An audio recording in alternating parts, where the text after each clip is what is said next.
Hola a todos nuevamente, yo soy Roberto Rey y les quiero hablar hoy dentro de la cursada de lesiones de la médula, de enfermedades de la médula espinal. Las mielopatías son enfermedades que afectan a la médula espinal, obviamente, pueden ser agudas o crónicas. Las agudas tienen un rol muy importante porque son emergencias neurológicas en las cuales tenemos que actuar semiológicamente rápido, es decir, cuál es la topografía de la lesión, dónde está el nivel de lesión y la gravedad del cuadro, y actuar rápidamente. Pueden llevar al paciente a una discapacidad severa, inclusive a la muerte, y requiere una evaluación semiológica rápida y una conducta muy ejecutiva. La semiología, con muy pocos elementos, nosotros podemos decir dónde está el nivel de la lesión. Podemos decir cuál es el nivel metamérico, lo que llamamos en neurosignos de nivel. ¿Qué quiere decir? ¿En qué altura del eje está la lesión, esta lesión probable? Los niveles son cervical, torácico, lumbar y sacro. Además de eso, con la semiología no solamente podemos decir cuál es el nivel, la altura de la lesión está probable, sino que podemos decir dentro de la médula cuál es la extensión de esa lesión. ¿Está afectando a toda la médula? ¿Está dando una lesión completa? ¿Está afectando a mitad de la médula? ¿Una hemisección? ¿O es una lesión centromedular? ¿O es un síndrome cordonal? ¿Afecta al cordón anterior, lateral, posterior? Con la semiología, con muy pocos elementos. Para el diagnóstico etiológico, en cambio, con la semiología no nos va a alcanzar, tenemos que hacer una correlación entre la topografía de la lesión que obtuvimos con la semiología, los antecedentes del paciente y sobre todo el modo de instalación de ese cuadro. Con respecto al examen físico, nosotros tenemos que guiarnos a partir de un examen neurológico rudimentario, establecer una hipótesis diagnóstica sindromática, es decir, cuál es el síndrome medular que está afectándose, cuál es la topografía, la altura y la extensión de la lesión, y la etiología después con los antecedentes, la forma de presentación y los estudios complementarios. Tenemos que establecer, primer punto, cuál es la altura de la lesión. Tenemos dos elementos semiológicos que tenemos que seguir, que no son nada complicados, que son la evaluación de los aspectos motores, o sea, la evaluación de la fuerza muscular y del tono y los reflejos, y el examen sensitivo para establecer cuál es el nivel de lesión, para decir si esto está a nivel cervical, dorsal, lumbar o sacro. El paciente va a tener componentes autonómicos severos que lo pueden descompensar, lo pueden llevar a la muerte. Puede ser un shock medular, una hipotensión brusca, una arritmia, un cuadro de diaforesis, una retención urinaria. No nos va a servir eso para decir cuál es el nivel de la lesión, pero sin duda alguna, en una lesión medular extensa y alta, puede llevar al paciente a la muerte antes que la descompensación pura, motriz o sensitiva. Cuando analizamos los aspectos motores y decimos cuál es el nivel de la lesión, yo sé que es difícil muchas veces recordarlo, pero tienen que recordarlo. Hay niveles metaméricos que tienen que saber. Siempre hago el mismo gesto, que es este, que es cervical 5, es el deltoides, y el tibial anterior es la lumbar 5. Lo demás se puede deducir, lo pueden sacar, pero se lo olvida mucha gente, y si hacen obstetricia no se van a acordar que el deltoides es cervical 5 y que 2 centímetros más arriba está ya la inervación del diafragma y que se puede morir si tiene paralizados los deltoides. Ver los deltoides es muy fácil. Van a tener una clase en el campus de Ciudad sobre cómo evaluar los distintos grupos musculares. Con respecto a los signos motores, hay algo que es muy importante, que en los cuadros agudos puede variar en muy pocas horas. En un día, en 2 días, un paciente que ingresa con una debilidad aguda, con lo que se llama shock medular, una debilidad flácida, blando, pléjico, pero blando, con el tono disminuido, lo podés mover sin ninguna resistencia, sin reflejos y con un reflejo plantar, lo que todos llaman Babinski, que no se llama Babinski, sino se llama reflejo plantar, indiferente o flexor normal, o indiferente sin ninguna respuesta. Y al día siguiente, si lo evalúan nuevamente, el paciente sigue pléjico, en forma subaguda o crónica, va a aparecer lo que se llama la liberación piramidal o liberación medular. El arco reflejo de la médula va a actuar por sí solo sin la inhibición del cordón piramidal y va a producir un aumento del tono con espasticidad, con lo que se llamaba el signo de la navaja, que ofrece una resistencia inicial al movimiento y después domina el tono extensor y se puede abrir en el caso de un antebrazo sobre brazo, con ese tono aumentado, con los reflejos ya vivos aumentados y después con hiperreflexia, donde golpees va a tener respuesta. Esa es la diferencia entre hiperreflexia y reflejo vivo. Si golpeas en algún lugar donde normalmente no tenés un reflejo y tenés una respuesta de un reflejo, ya eso no es un reflejo vivo. Eso ya es hiperreflexia. Eso es liberación piramidal. No hay otra causa. Y el reflejo plantar, que va a ser extensor, que ahí sí le decimos el signo de Babinski, cuando hace esa respuesta con el hallux para arriba con el estímulo plantar. ¿Cuál es el nivel de mayor riesgo en una lesión medular? Y obviamente, ya lo dijimos 3 veces, entre cervical tercero y quinto. ¿Por qué? Porque está la inervación del diafragma. Y si el paciente entra en insuficiencia respiratoria, se puede morir rápidamente. Si nosotros tenemos que decir cómo se llaman estos cuadros de debilidad, rápidamente, si tenemos debilidad o parálisis, vamos a llamarlo paresia o plejía, si es debilidad solamente o si es parálisis completa, plejía. Y si tiene compromiso respiratorio, tiene una tetraplejía, o sea, los 4 miembros y compromiso respiratorio, el nivel tiene que ser nivel alto, cervical tercero al quinto. En ese nivel está la lesión. Cuando tenemos una lesión un poco más baja, desde C5 inclusive hacia abajo, vamos a encontrar una tetraparesia o plejía sin compromiso respiratorio.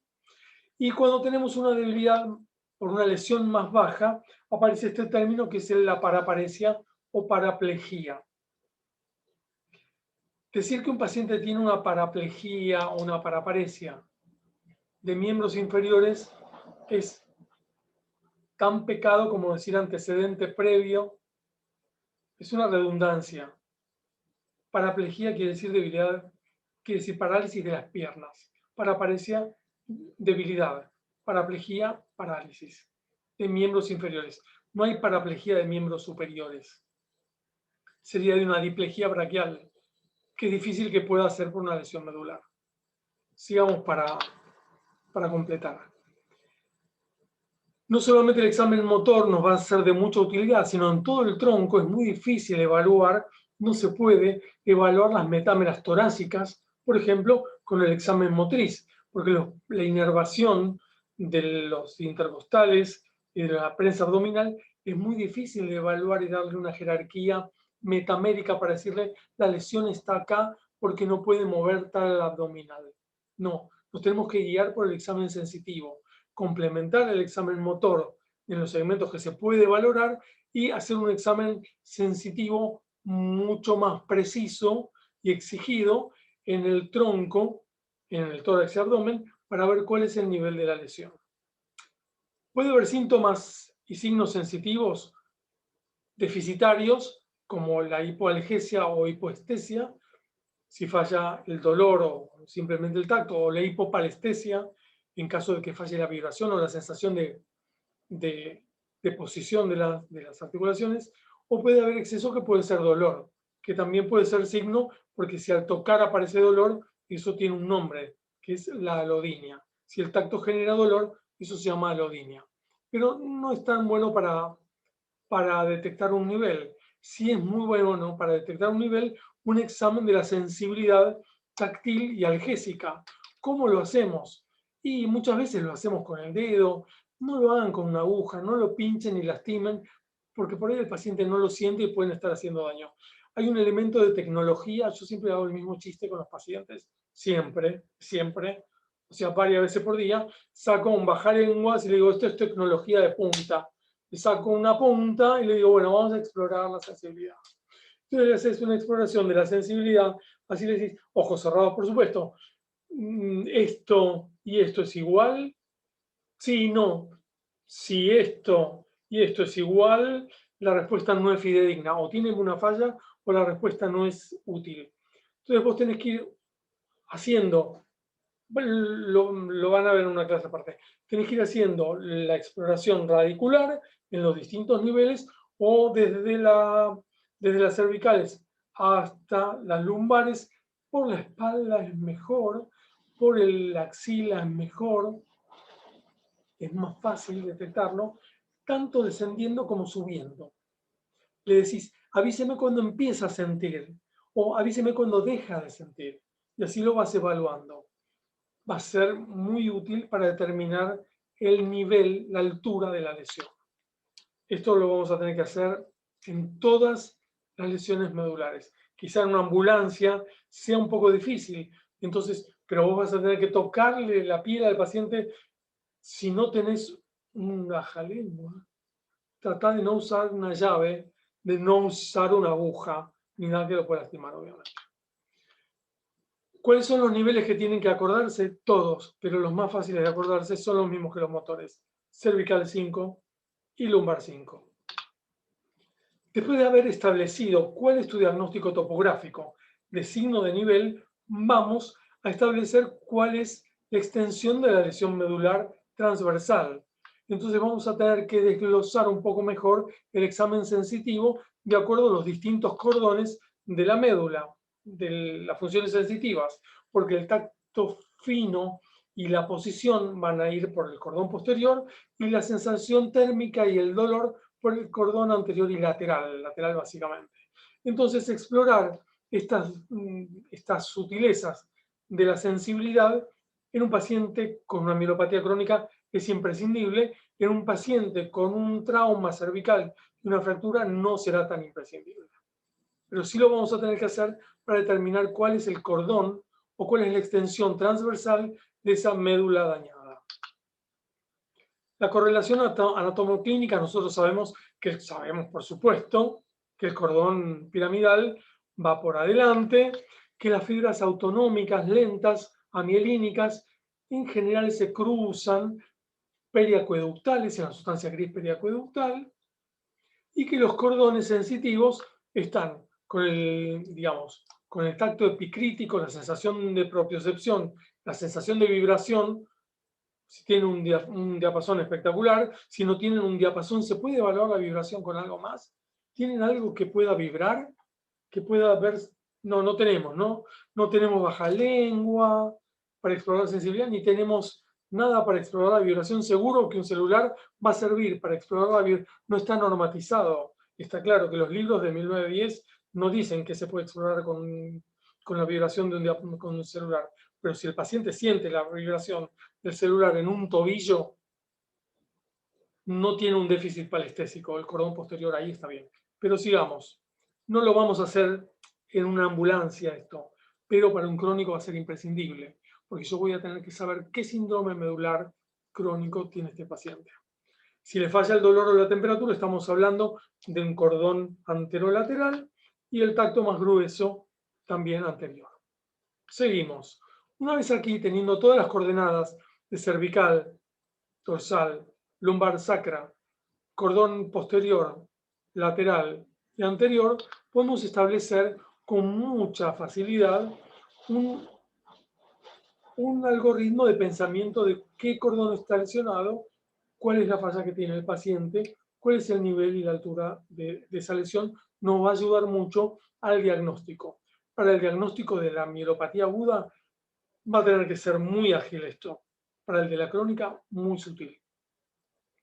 Entonces vamos a encontrar que cuando tenemos una lesión anterior de la médula, sea cual sea el nivel afectado, va a tener un compromiso motor. Si es cervical, bajo serán miembros superiores, para abajo, sin compromiso termoalgésico. Esto sería un infarto de arteria de Adam-Kevix, un infarto medular, una lesión de cordones anteriores. Por ahí tiene una una afectación motora pura con la sensibilidad globalmente conservada, porque el tacto protopático va a tener una disestesia, pero no va a tener claramente un nivel sensitivo claro, y puede tener compromiso de esfínteres. Si tiene una lesión central, como en la siringomielia, tendrán un déficit termoalgésico. Y la propisotomía del cordón posterior va a estar bien. Los esfínteres pueden estar alterados. Y si tiene un cordón posterior, no va a tener compromiso motor, va a tener debilidad, pero no va a saber dónde está parado. No va a percibir la posición de sus miembros inferiores con los ojos cerrados. Y se caen, y mucho, los síndromes cordonales. Repasamos esto después. Ya con estas coordenadas de nivel y de extensión de la lesión, completa o parcial, vamos a los síndromes medulares. Los síndromes medulares son muchos y muchos tienen nombre. No estamos usando últimamente los nombres, pero vamos a seleccionar 8 síndromes medulares para repasar estas coordenadas. Supongamos que tengamos un nivel de lesión cervical 3, una lesión completa de la médula, una sección completa, una fractura cervical. ¿Qué va a tener el paciente? Lo vemos juntos. Tetraparesia o tetraplegia, dependiendo de la severidad. Va a tener un déficit sensitivo multimodal, desde ese nivel hacia abajo. Vamos a ir tocando el cuero cabelludo, después la nuca, y el paciente nos va a avisar en este momento que está dejando de sentir la tecnología de punta y que está empezando a sentirla cuando subimos de allí hacia arriba. Va a tener un compromiso de esfínteres seguro, y puede tener un globo vesical y puede hacer un estallido vesical. Y desde ya este paciente puede morirse por insuficiencia ventilatoria mecánica. Tenemos que controlar mucho la función respiratoria en este paciente. Si la lesión es más baja, de C5 para abajo, cervical, va a tener un compromiso, una tetraparesia o plejía, dependiendo de la severidad, si tiene una lesión completa, con compromiso motriz de 4 miembros, con un déficit sensitivo multimodal y compromiso esfinteriano. Si la lesión es de lumbar 4 a sacra 1, sacra 1, 2, el paciente va a tener debilidad en miembros inferiores. Esto es lo que se llama síndrome de epicono. Por alguna razón hay un poco de confusión siempre con el tema cono y epicono. Epi es un poco más arriba. Cono es lo último. No es tan complicado. Cuando tenés una lesión de la médula lumbar, apenas toca la sacra, eso se llama epicono. ¿Qué sucede con esto?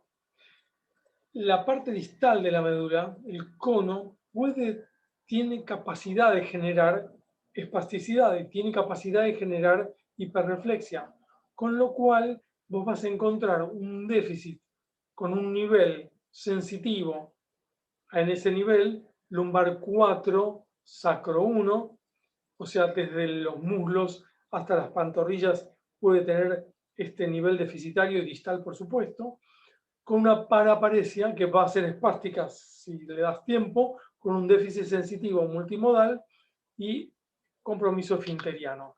Y por último, el síndrome de cono, que es el punto distal, que son las metámeras sacras bajas y coxigias, van a también tener, si es completa la lesión, un déficit sensitivo multimodal y compromiso esfinteriano. Van a desarrollar hiperreflexia. No, porque no va a tener arco reflejo para hacer hiperreflexia y espasticidad a ese nivel. No tienen a quien inervar, digamos, porque la lesión allí va a ser segmentaria y va a interrumpir las motoneuronas y el arco reflejo de ese nivel. Seguimos, ya no con los síndromes de sección medular completa, sino con los síndromes de hemisección.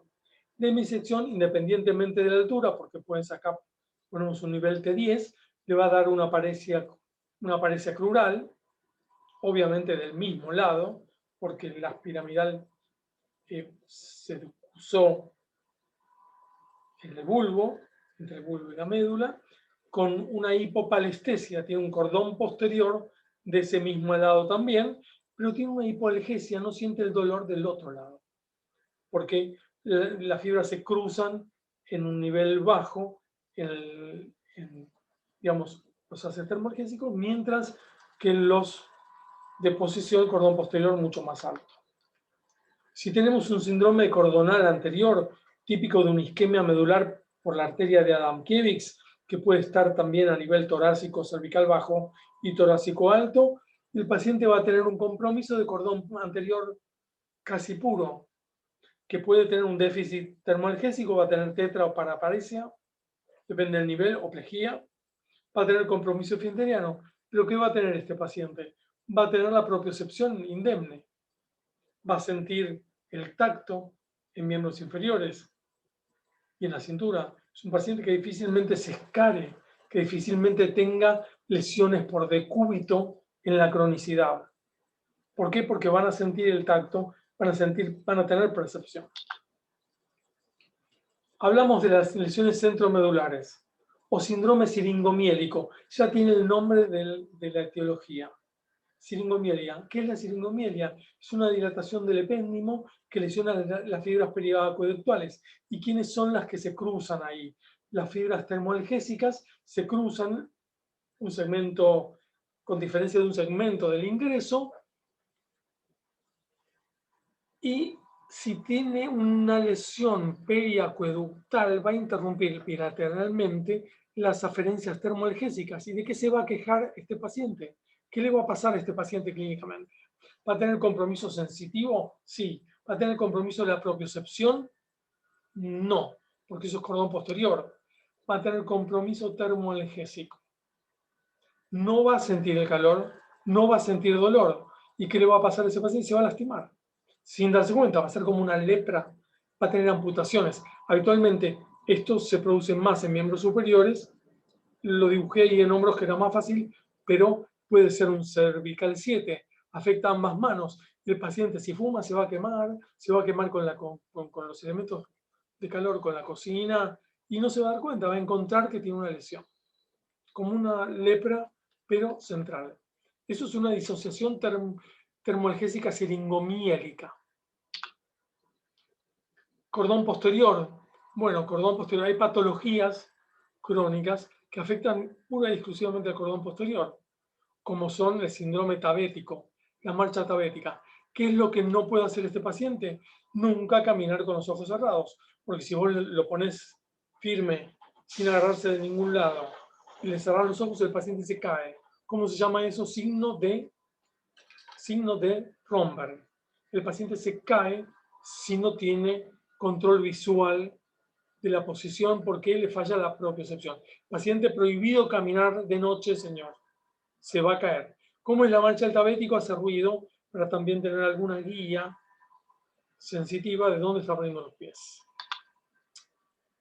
Ahí los 8 síndromes, vimos un montón de topografía. Yo sé que hay muchas cosas que son repaso del año pasado y para unificar criterios prefería hacer el repaso. Pero vamos a la mielopatía aguda, que es el tema eje más importante de esta charla. Tenemos que diferenciar en un instante si esa mielopatía aguda es quirúrgica o no es quirúrgica. Porque ya lo repito, es una emergencia neurológica, puede comprometer la vida o dejar secuelas discapacitantes. El reconocimiento clínico es crítico y la acción debe ser inmediata. La causa más frecuente, y en nuestro país más que en muchos otros países, el accidente automovilístico es la causa más frecuente. Les puede pasar que tengan que hacer este examen semiológico en cualquier situación, y siempre cuento que lo tuve que hacer en una playa, una chica que le arrolló una ola con una probable lesión medular, y lo tenés que hacer, sos el responsable, sos el médico. ¿Dónde hay un médico? Acá. Te toca hacer un examen neurológico para decir si se puede mover o no se puede mover. Lo que tenés que hacer ahí es trasladarla, seguramente, pero con seguridad absoluta. Y esto lo sabe el vecino, lo tenés que saber vos también. Lo sabe la vecina, vos lo tenés que saber, antes que ellos.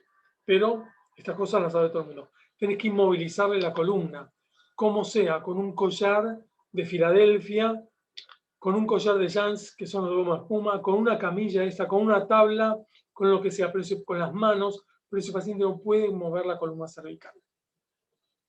los responsables son ustedes, el que está ahí. Está este protocolo, les dejo la bibliografía, se los dejo, es el protocolo de Asia, que es de la Asociación Americana de Lesiones de Médula, que establece criterios y gradaciones de cómo clasificar estas lesiones en agudo.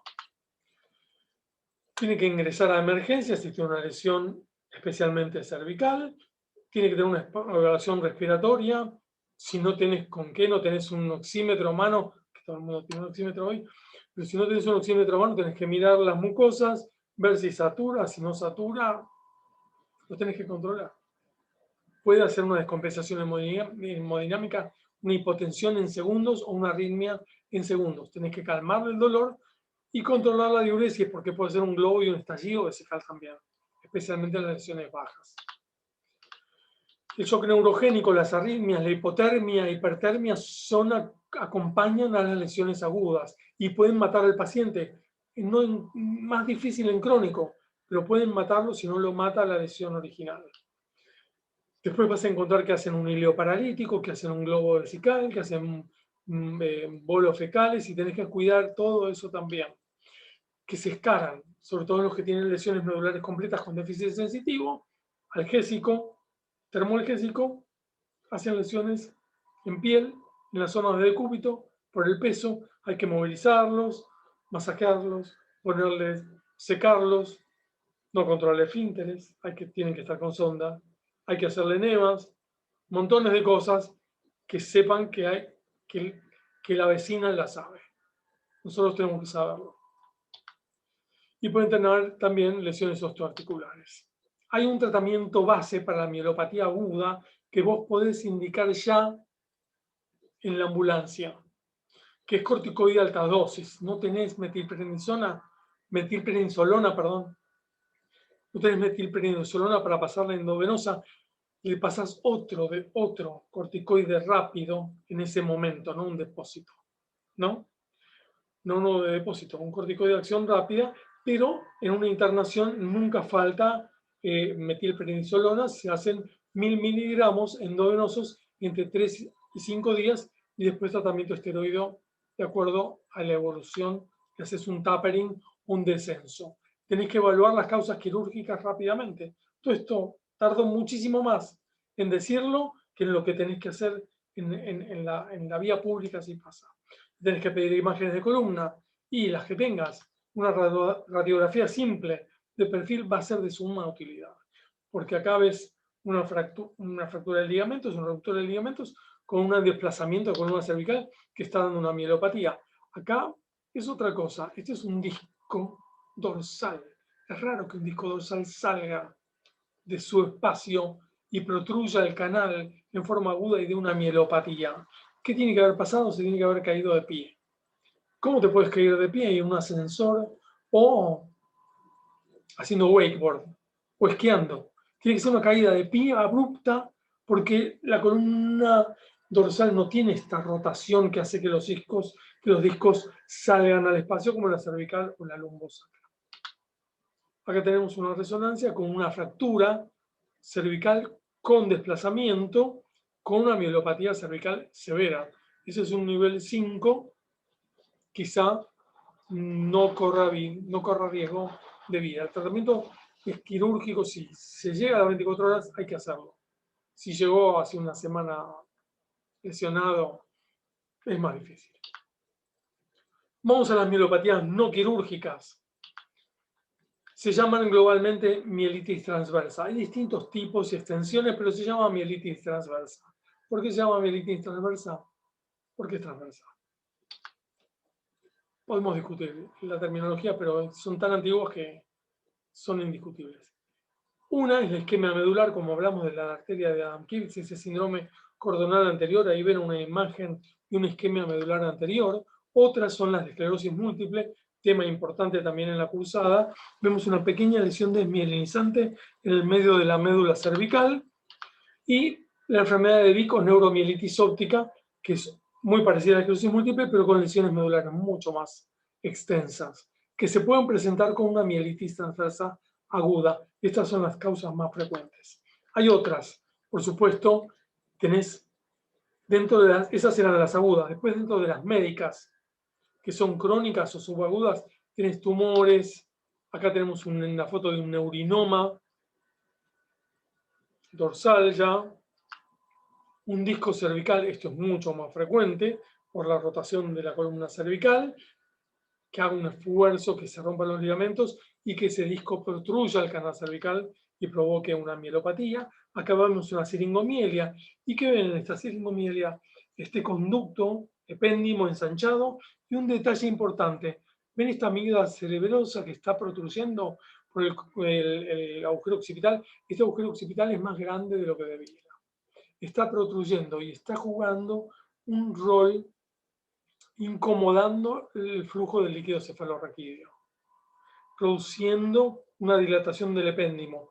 Probablemente este paciente también tenga un anclaje en la médula coxígea, un filón terminal persistente o un mielomeningocele. Lo puede tener. Estas malformaciones dentro del complejo Arnold-Chiari las van a ver seguramente en pediatría y en neurocirugía. Como el mielomeningocele, que es de población pediátrica, se operan al nacer o inclusive hay cirugías intrauterinas de esto, que son también defectos del cierre de la columna a nivel distal. Hay otras alteraciones menos frecuentes, como las malformaciones arteriovenosas, medulares, no son tan frecuentes como las cervicales, y hay otras que son peculiares y que conviene mencionar, como la degeneración subaguda combinada de la médula. Degeneración subaguda porque hay un síndrome piramidal incompleto, ¿sí?, con reflejo plantar extensor, con signo de Babinski, y un síndrome cordonal posterior. Uno diría, estas dos cosas no se asocian comúnmente, pero existen por un déficit de B12. Hay otras mielitis transversas menos frecuentes, pueden presentarse de forma aguda o en forma crónica, como las que se asocian a colagenopatías como el lupus o el Sjögren. También no faltan las infecciones, abscesos, no comenté metástasis en tumores, pero abscesos, mielitis por HTLV2, raras, no las vemos en nuestro medio, son patología de Ateneo.